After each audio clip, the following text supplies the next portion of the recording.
Okay, so I'd like to start by thanking the friends of the Rockland Public Library who support all of our programming throughout the year, whether virtual or on site. And I would also like to thank our library director, Amy Levine, for making it possible with Maine InfoNet for us to provide these Zoom programs. It has been a wonderful thing to keep people connected during these unsettled times. So I will tell you about a couple of upcoming programs here at Rockland Public Library. Next week on the same day, Thursday, July 16th, at 6:30, we will host health and wellness coach Hester Cole for a virtual talk entitled, Am I Hungry? Are you spending more time at home these days and struggling with boredom, stress, and full access to food? Anxiety seems to be widespread currently, and for many, food is comforting. How do you tell if you're truly hungry or if something just looks tempting? In this workshop, you will learn about the symptoms of true hunger and identify what may be the best time to eat. Participants could leave with tools to identify their own personal food-related triggers and uncover what they are really craving. Hester Cole is a national board-certified health and wellness coach. She specializes in one-on-one and group programs to help people enjoy eating and enjoy life. And we look forward to welcoming her next Thursday, same time, 6:30, via Zoom. In 2 weeks, we will have our monthly concert series, and we will be welcoming the Davis Duo. They will be performing, two sisters, Josie and Sophie Davis, and they will perform a violin concert via Zoom, and that will be at 2 p.m., so please note the start time for that event. A little bit about how the Zoom Q&A will work tonight. Judith is going to give her reading and a talk, which will last approximately a half of an hour, and then she's going to call for questions.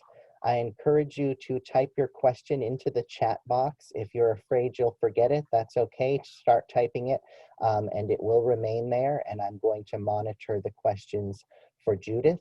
If you prefer, you are invited to use the raise hand feature, and we can watch for that and take you off of mute so that you can ask your question.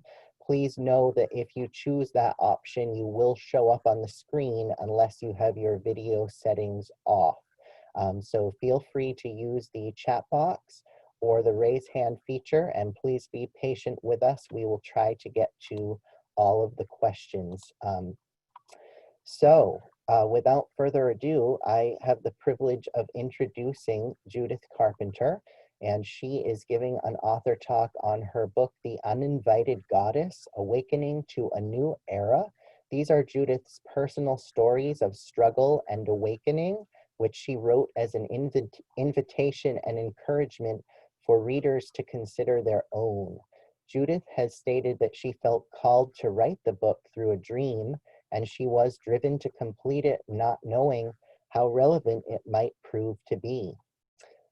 Judith is going to explain the concept of the uninvited goddess and discuss what this might signify for us and for our times. She will be reading selections from her book, and I would like to point out that we had Judith at Rockland Public Library this winter for a fabulous mother-daughter talk with her daughter Amy. They both talked about their different creative processes for their respective books.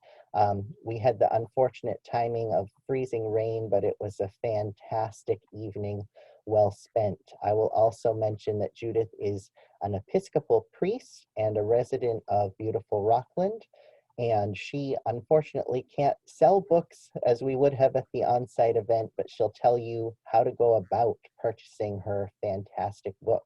So without further ado, I am handing the evening over to the fabulous Judith Carpenter. Wow, Shane, thank you very, very much. And welcome everyone.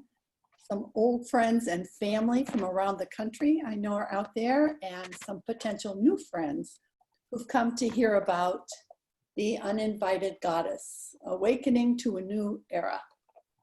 Let me begin by introducing you to the uninvited goddess, Eris. She is the relatively unknown goddess after whom our newest planet was named. For many reasons described in my book, I became very interested in her and the archetypal meaning of her most familiar myth. She was the reputedly troublemaking goddess whom Zeus did not invite to an Olympian wedding feast, but who came anyway, and I have a prop here, threw a golden apple inscribed with the words, "For the fairest," out into the crowd. So 3 goddesses vied for the title, and Zeus called on Paris, one of the guests, to decide the winner in this first beauty contest. All 3 goddesses offered him a bribe, but he opted for Aphrodite's bribe, the hand in marriage of Helen of Troy, considered the world's most beautiful woman. However, she was already married, and this led eventually to the Trojan War. So Eris, troublemaker indeed. I might add that Eris is also regarded in some myths as the sister of warlike Mars and is reputedly the mother of all the ills in Pandora's box, including Hope, who has yet to be released. There is a theory, an observation really, in astrology that the discovery of a new planet can be correlated historically with significant shifts in human history and consciousness. For example, Pluto was discovered early in the 20th century, about the time that quantum mechanics, with all of its ramifications for that century, was discovered. So I wondered, what might the discovery of Eris at the beginning of the 21st century signify for the current era? Clearly, we have trouble on many fronts, but Eris actually seems astrologically to represent a feminine warrior archetype in support of soul intention and justice. To my mind, in the myth, she did not so much cause war and discord as dare to confront the powers that be and reveal its roots in selfishness and greed. She demonstrated that everyone needs to be invited to the party. Everyone needs a seat at the table, or chaos and destruction result. And that became the theme of my book. Let me tell you about the dream that started the whole thing. During the night of January 6, 2018, Epiphany, I dreamed that I urgently needed to explain my sense of being called as a woman priest to help heal our troubled world.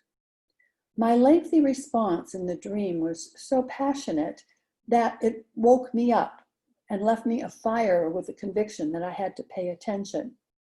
Although I couldn't remember my exact responses in the dream, I knew they implied that the purpose of my life and work was still to be in the arena of restoring justice and balance regarding gender, race, class, religion, ethnicity, everything dividing the human family. Since I had just finished rereading The 10th Planet about Eris, her justice warrior archetype was in my mind. I was also thinking that in my astrological chart, she is in the 3rd house of communication, which includes writing. I sensed that I was being called to write something about Eris in the light of my passion for justice and the toxicity of our times. But I resisted the idea. I did not want to take on a task that seemed so challenging and disruptive of my fairly quiet, mostly retired life. In the couple of hours of inner dialogue and wrestling that followed, before I finally got up and started jotting down notes, many threads wove together, and the idea of this book was born. It would be the personal story of my many awakenings, including my awakening to the archetype of Eris, and also of the awakenings I see going on around us in this new era of the 21st century. I knew I would need to write it as a story, both a playfully honest and deadly serious account, but a story, not a treatise. I wanted it to carry the truth of my heart as well as of my head, in hopes that such an offering would stimulate insights for others into their own awakenings. Since the seeds of inner growth come from countless sources, this would simply be a casting forth of my own seeds in service of life and greater consciousness in these difficult times. By way of creative synchronicities, confirmation immediately started coming my way.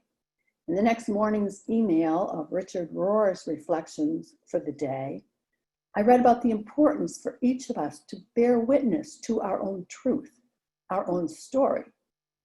Next, my emailed Enneagram reading for fives, my type, warned me to stay real and personal instead of giving into the temptation of my type to be scholarly. I then happened to go to church that morning, which I don't always do, and in his sermon, the priest urged us to pay attention to our epiphanies, our inspirations, and to take up pen and paper and write them down. Write and keep track, he kept saying, in effect, of whatever touches you deeply that seems to be coming from beyond you. These are revelations, treasures for your soul, and you have to write them down. This was all before noon, the day after my dream. So, in fear and trepidation, I did write. I had a finished manuscript within 9 months, launched into the long job of editing, revisioning, submitting, revising, and even though I had a somewhat distinguished publisher who would have released it in late 2020, this coming fall, I published it locally through Main Authors Publishing in late 2019 because I thought it carried a crucial message for our times and couldn't wait. Little did I know how prescient, indeed prophetic, that message would prove to be this year. The coronavirus pandemic has literally launched us all into that new era. We all know it, and everything has changed. The global reset has shown us that we are indeed all at the same table, all called to awaken to our essential oneness for the sake of humanity and our planet. Furthermore, here in the US, with one of the highest death rates of the virus anywhere, with vastly disproportionate devastation within the Black community, and with continuing horrific instances of police brutality to Black folk, we finally seem to have the social and personal space necessary to wake up to the fact that Black lives matter. Many of us who are white folks are remembering our own stories of awakening to prejudicial and racist thinking, to white privilege. So it seemed timely tonight to share with you some of my stories from my book. The first one is from my freshman year at college at Lawrence College, now University, in Appleton, Wisconsin. While I was at Lawrence, about 80% of its student body was in a sorority or fraternity. Without knowing much about what it all meant, I rushed and happily was accepted into Kappa Alpha Theta, my sorority of choice. This led to another great awakening. Right at the beginning of what was to become the turbulent 1960s, near the end of my freshman year, we learned that Lawrence had recruited 10 African American students, to my knowledge, the college's first non-white students, who would enter the school the following fall. This seemed very exciting and right to everyone I knew, as we realized how narrow and bland our worlds had been. It seemed that we all felt a strong and natural delight in difference and were excited at the prospect of sharing life with more of the many shades and faces of humanity. However, we then also learned that none of these entering freshmen would be able to join Greek life on campus because, according to national policies, these organizations were all segregated. This was my first recognition of the white privilege I had always enjoyed, indeed taken for granted. My first realization that so many people in my country lived in a very different reality.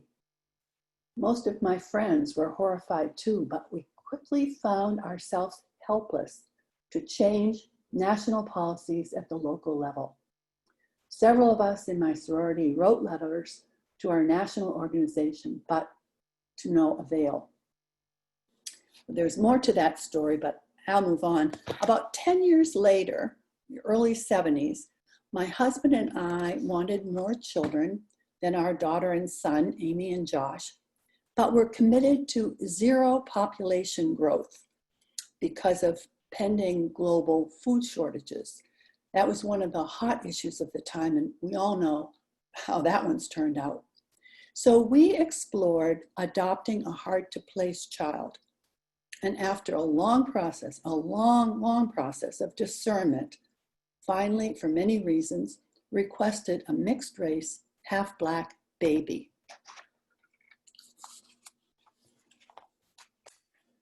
In September 1971, about 9 months after we'd begun the process, we were blessed with the arrival in our lives of tiny 3-week-old Anna.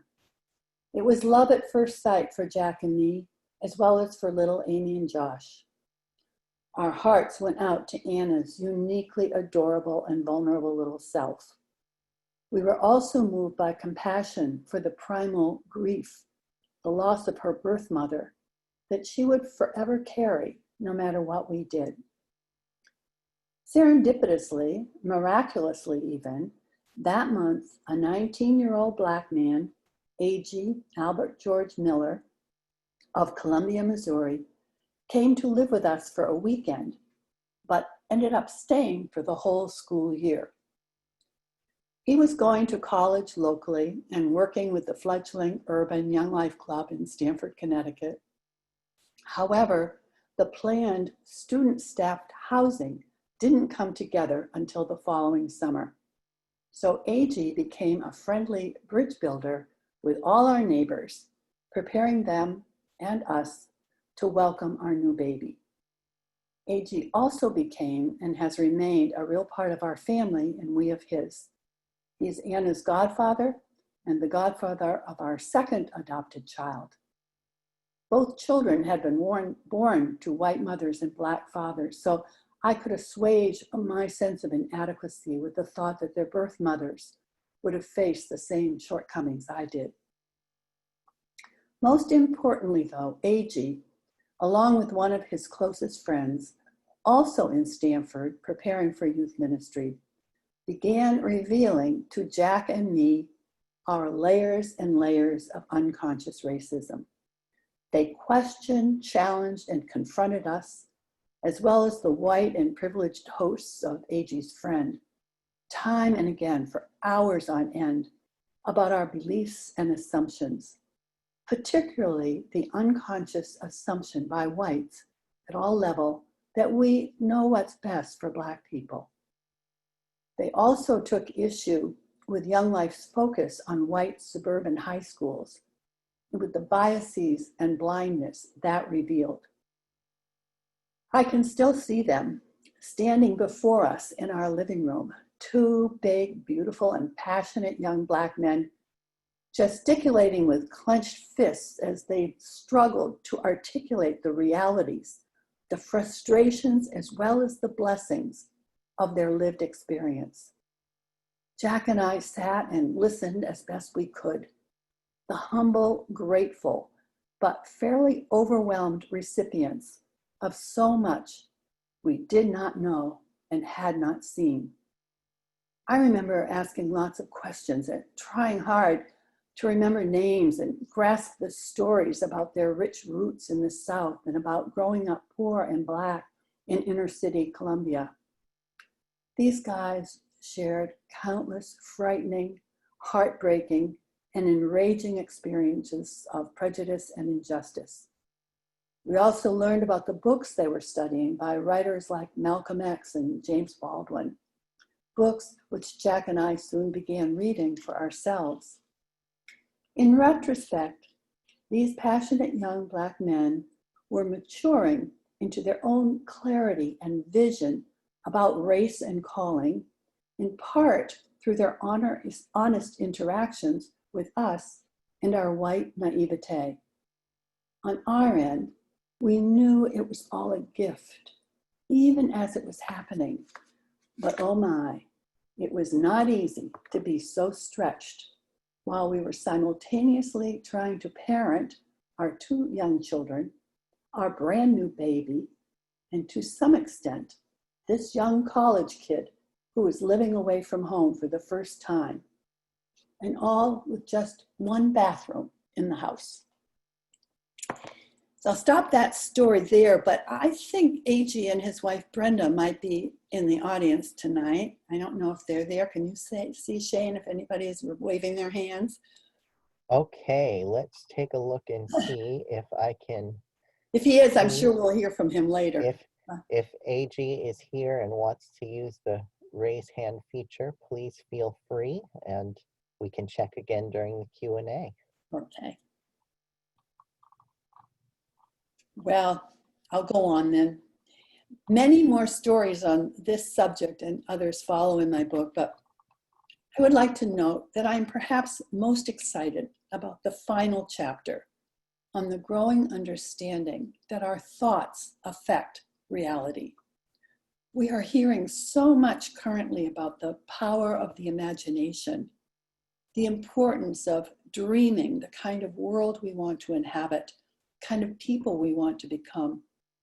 It seems that after 100 years of using quantum physics in almost all our technologies, we are finally waking up to its implications for consciousness.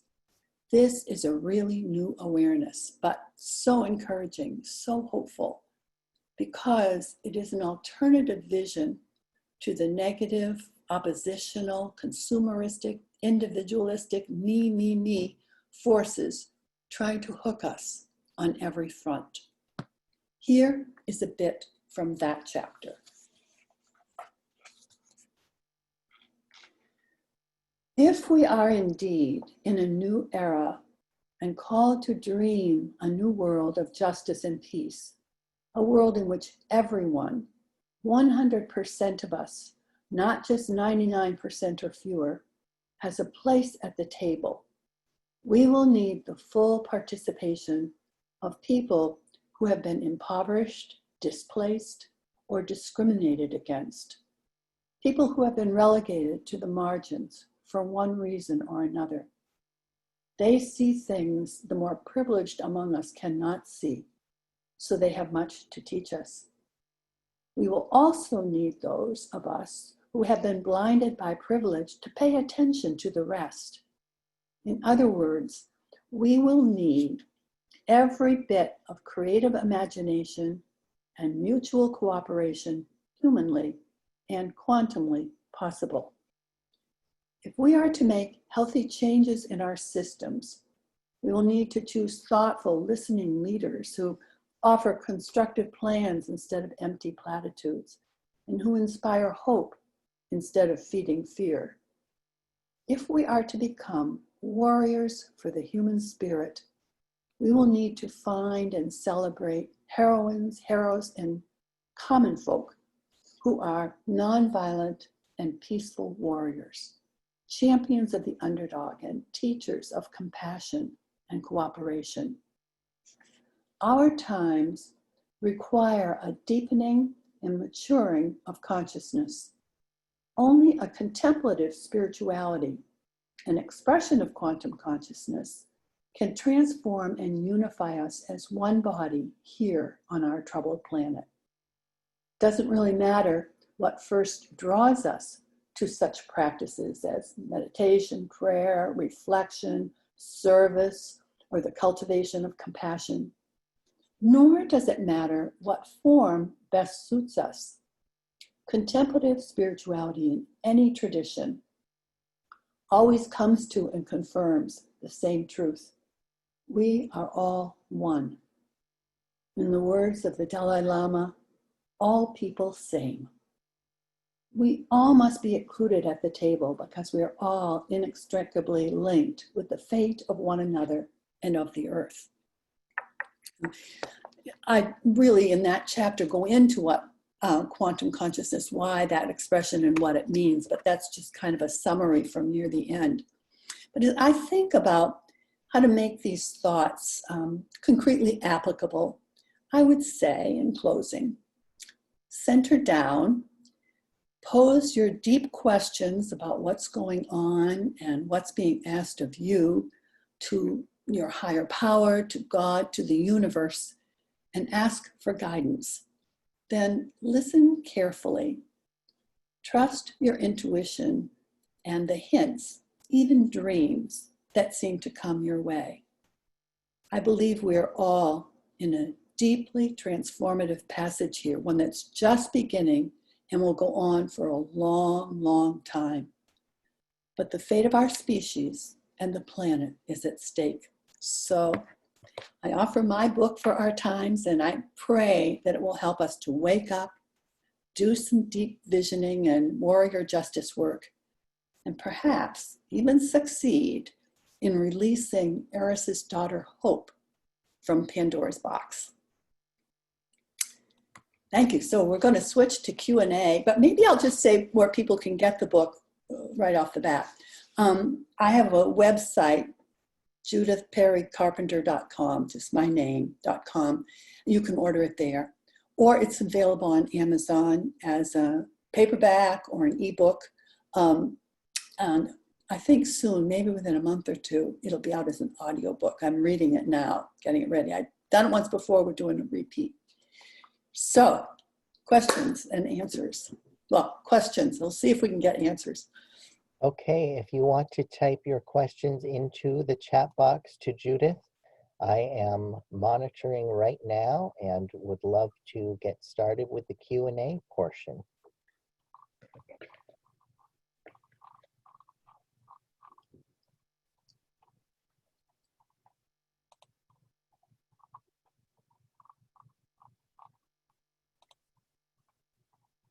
I don't see many coming, are they? I'm not seeing any flying in, but I do have a couple from people who couldn't be here, which I want to get to, but we just have a couple coming through right now. We have a comment saying it definitely is a very timely book. All right, we have another one. I loved the book. I appreciate your updating to our current realities, COVID-19, and a new recognition of racial issues, injustice, and inequalities. Two big questions. Who are our current troublemakers, and what awakenings do you see beginning? Well, troublemakers, that's a great question and a funny one, because sometimes our troublemakers are our prophets and our change agents, and sometimes they are trying to keep the status quo and go backwards. So I would say we look to people who are pressing for a more hopeful future, who are asking big questions and listening, and you know, we need our discernment here, especially as we head into elections and everything at every level. We need so much discernment. So, but the hard thing is that troublemakers can go either way. And sometimes they're our best friends. What was the second part of that question? The second part, Judith, is what awakenings do you see beginning? Oh gosh, well, I think that absolutely I keep coming across this recognition that, and being said on every front, that it is a new era, that there's no really going back, that it's gonna have to be a new normal. It's not about returning to normal. All of that is so encouraging to me because I think it's true. And where I see it voiced that we're in this for the long haul. Systems do not change quickly, and we have systems that need to change because they're not working.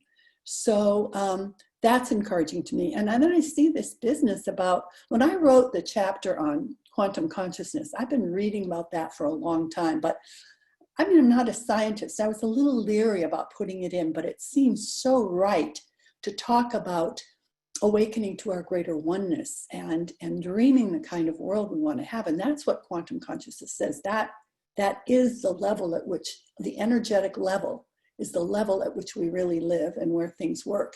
So I wrote the chapter, and now I see that phrase coming up all over the place. And I'm so glad I wrote it and that it's in the book. And can maybe be helpful for people who are wondering what it's all about. So I hope I answered. Excellent. We have more questions coming in. As a woman and feminist, what are some mantras that you use in your meditation that usher forth peace? Well, I have, in the back of my book, I have what I call my daily office. It's like 7 sort of things at different times during the day that I use to center. So I refer people there if you have my book. For me, breathing, deep breathing, I kind of breathe in flow of grace, flow of grace. That's helpful to me to quiet my mind. And you know, I'm one of those kind of people that turns to resources all the time. So I'm always finding new things. Excellent. Another question from the audience, Judith. Without ever knowing what the future was to bring, it overwhelms me a bit that your words were so spot on and relevant to our current day. Just love, love, love your words and your heart. We have another one. What's next for you, and how do you see your life's work playing out over this next decade? Well, thank you. I don't see myself, people have asked, I don't see myself writing another book. I actually never saw myself exactly as a writer, although I have a book before this, which was a book of 360 contemplative poetic pieces. Came out 10 years ago. It's still available, I think, on from me or on Amazon maybe. But I'm wanting to represent this book fully, whatever that takes. Right now, it's not taking much because there's no traveling involved or going to bookstores and doing readings or anything. It would be quite lovely if somebody famous picked up my book and made it well known, because that's not my strength. Just kind of from a little back corner here of Maine. So I want to see myself doing that. I'm involved with wonderful conversations with lots of individuals, less group things now because of the virus, but I just deeply am so grateful for those individuals with whom I can share, women with whom I can share deeply. Very involved in my kids' lives as grandparents, parents and grandparents tend to be. Great. That's all I can say. We have a couple more questions. If anybody is unable to find the raise hand feature and you wish to be unmuted, feel free to use the chat box to ask me. But people are continuing to ask questions, so let's move to this one. Another voice that is being heard at this point, who is a scientist but completely echoes your perspective, is Dr. Zach Bush. I think you would really enjoy his perspective. Thank you. I hadn't come across him. I will write that down and follow through. Thank you. We have a question. Is this recorded Yes, we are recording the talk and we will post it on the Rockland Public Library's Facebook page and YouTube channel probably early next week. This comment continues, we have just read A Credible Witness by Dr. Brenda Salter McNeil and are taking a 4-week course at Stanwich Church in Greenwich, Connecticut, presented by a Black and white couple. Your book and this Zoom might be beneficial to the group. Wow. My husband and I went to Stanwich Church for years. Now, is that a coincidence or what? I think that is very cool, and I think you're going to like this next comment that just came in, Judith. I was shocked to see the story of my relationship with Judith and Jack many years ago when I read Judith's book Up in Maine this past September, visiting the family with my wife, Brenda. Judith and Jack were a lifesaver for me in my young adult years, and they were so gracious to me as I was figuring out what it meant to be a Black man in the turbulent times of the early 1970s. I was blessed to be their friends and family. Thank you, A.G. I thought you might be out there someplace. We have a question, Judith, from someone who could not be here tonight, wondering, she asked if your work as an Episcopal priest informed your writing of the book, or if that was compartmentalized and completely separate part of your life. No, not separate at all. In fact, I mean, it's just the thread of my life, the following, looking for meaning, for service, whatever. And no, the work I did, very formative work, the stories are in the book, were very much a part of that. I was a part of a little 3 women priests started a little retreat center here in Maine called Greenfire. And one of them, Rosanna Kazanjian, said at one point that the work of a priest was creating space for the holy and not filling it. And I love that, because that feels to me like what my whole life has been about, to try and make space for the holy. And this book is trying to do that, to invite us to make space for the holy and not fill it. So I'm not a churchy person at all. In fact, I never really worked in a church, but that call to priesthood is, priesthood of all believers too, really, but yes, still core. Judith, we have a request from Brenda and A.G. Miller asking if they can speak, and so I am going to offer them the chance to speak. Brenda and A.G., I will take you off of mute so that you can talk. Please be aware that you will show up on the screen unless your video settings are off, and I have unmuted you, so please go ahead. Thank you. Well, first of all, thank you. Hey, I can't believe it. I'm seeing so many people that I haven't seen a long. Bonnie Kai and Amy and Anna and who else is in there? Sue Giordamo. She was our neighbor in the community that we all lived in there, and of course Jack. Well, I haven't seen you all, some of you all, in years, and so it's so wonderful to be online, and we would not have missed this for the world. Right. Judith was very kind in her the way in which she expressed her and Jack's learning experience with us as we were learning together. And so I'm just so grateful to both Jack and Judith, and to Amy, and to Anna, and to John David, and to Josh. They have really become my family, and I'm so thankful for what you all have, for how you poured into my life. And so vice versa, all these years, vice versa.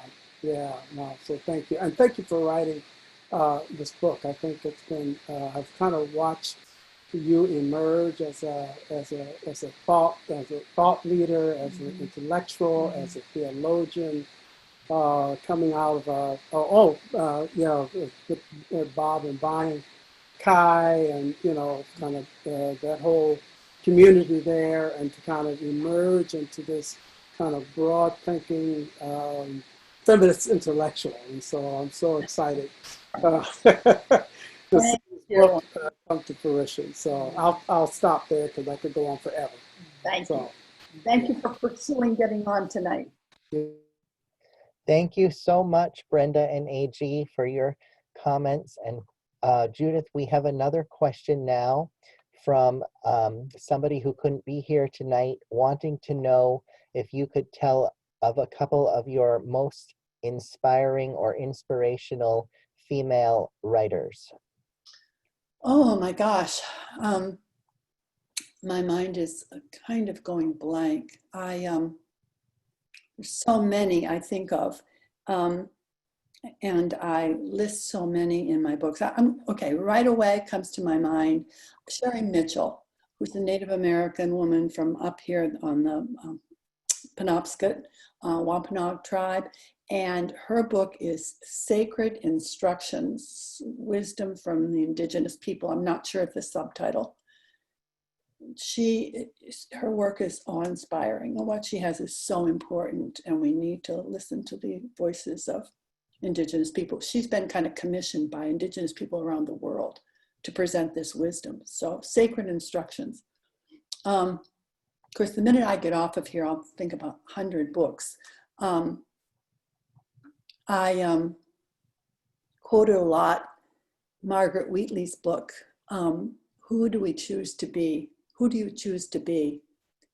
Which is pretty timely for our times too. I used her. She's the one who came up with the phrase of, since it looks like the end times of all our structures, that what we're called to be is warriors of the human spirit. And you heard me use that phrase tonight, and I got that from her. But there's just so many. My mind blocks at that one. I'm very sorry. I list a lot of books in my book. Excellent. And one more question from someone who could not be here, wanting to know if you can give any words of encouragement to people who feel that they are afraid to speak up, that their voice is too soft or too weak, and they would like to speak up, but they are too frightened to do so. Oh, my heart goes out to you because I'm a very introverted person, and I don't readily look for limelight or stage anyplace. I do feel, and it sounds from your question that you know, that the voices of all of us are needed. We need those quiet voices, and maybe a little circle of people you could be part of. Maybe there's something in your town, like a book group, or at your library, some kind of gathering that could give you a place to share, begin sharing yourself and gathering like-minded people.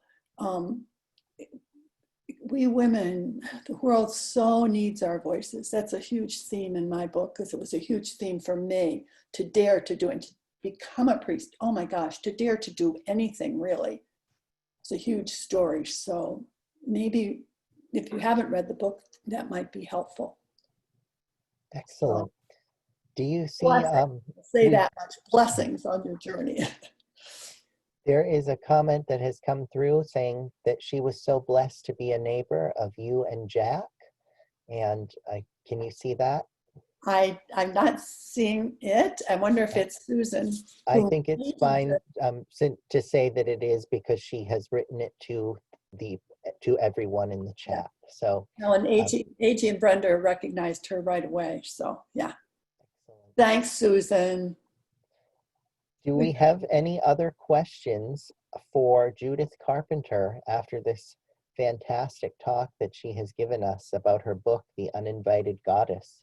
Please feel free to type them into the chat box, or if you wish to be unmuted, you can let me know. And we do have a few more minutes if there are any questions or comments for Judith that we have not gotten to. We thank you for all of the questions that you have asked. And here we go. Thank you so much, Judith, for following your dream. Your book was amazing. If someone does not have an AG to point out their white privilege, check out the work of Tim Weiss, who really woke me up to that part of my life. and that's Tim Weiss, W-I-S-E. I just went on gallery view. I had been on speaker view, kind of couldn't find my way to the gallery view. I love seeing all these faces. Thank you, just one after the other. So thank you, and blessings to all, really. It's great.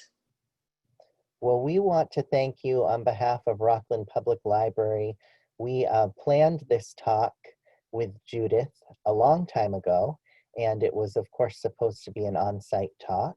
And when we transitioned to virtual programming, I reached out to see if she would still be interested in giving the talk this way, and she was. So we're very appreciative of that.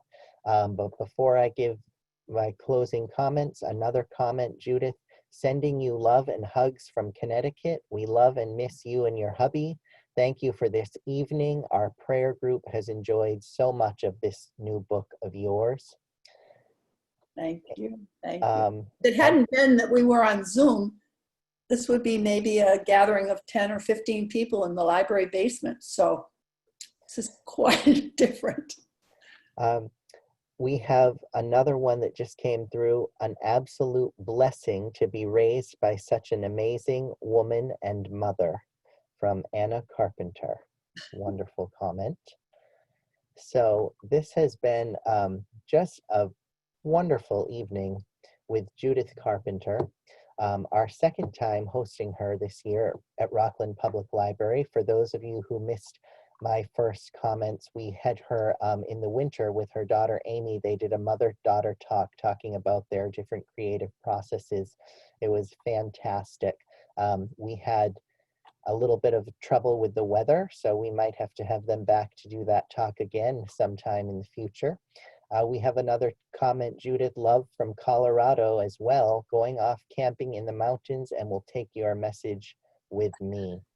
So wonderful. If there are any last minute questions, we can take a couple more. So I'll speak slowly as I close out in case anything comes through. So again, we thank you for being willing to adapt with us to the virtual programming. And we are thrilled to be able to promote authors and books always at Rockland Public Library, as well as lectures, both informative and entertaining, and musical concerts as well. Judith, of course, gave you the information of how you can get her book, The Uninvited Goddess. A comment just came through, Judith, or a question. She says, it just popped into mind. Karen Silkwood, strong Aries in her chart? Yep, she's good source. Excellent. So Judith, would you just remind the audience one more time how they can go about purchasing The Uninvited Goddess? Well, I didn't mention, I do have some copies here, although I haven't gotten really into the business of mailing out books, but I do have some. But I have a website, judithperrycarpenter.com. You can order it there, or it's on Amazon. The paperback and ebook, you can get the ebook there. And I'm preparing an audiobook. I'm doing the second recording, some glitches with the first one. Made it not workable, but soon you can hear me read my book. Excellent. All too much. Well, we are going to wrap up our evening with Judith Carpenter here at Rockland Public Library. Thank you all for attending on this beautiful July night. If you had to leave early, or if you know someone who wanted to watch the talk but was unable to, we will try to have the video posted to Rockland Public Library's Facebook page and YouTube channel by early next week. And Judith, this has been a fantastic evening. We are so honored that you would join us, and hopefully we will have you back sometime in the future, because your message, I think, is timely and timeless. So on behalf of all of us at Rockland Public Library, we thank you all for tuning in, and we thank the wonderful, talented, and inspirational Judith Carpenter for this talk and for taking her time with us. So with that, I will stop the recording and wish you all peace and a fantastic evening. Thank you very much. Blessings, care. blessings all. Peace. Thank you. Thank you.